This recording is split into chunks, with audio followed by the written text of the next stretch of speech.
Nagdulot naman ng pagbaha at pagguho ng lupa ang malakas na pagulan dala ng Bagyong Christine sa iba't ibang bahagi ng Eastern Visayas. Ang detalye sa balitang pambansa ni Rhea Narinto ng Philippine Information Agency, Eastern Visayas.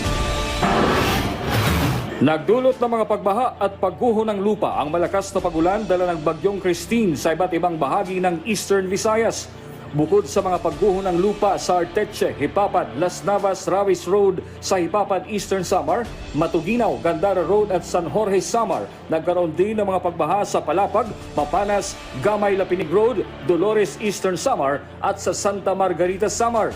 Nararanasan din ang pagkawala ng kuryente sa ilang lugar sa Samar, Northern Samar, Eastern Samar at Biliran.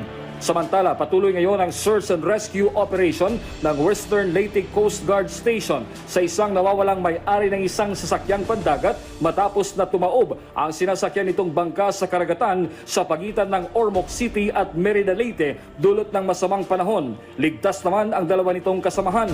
Ang tatlo ay mga residente ng Ormoc City.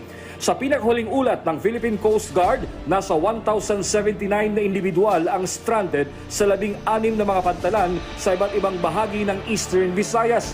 15 barko at 10 motorbangka naman ang pinagbawalang pumalaot dahil sa masamang panahon. Mula sa Philippine Information Agency Eastern Visayas, Rian Arinto para sa Balitang Pambansa.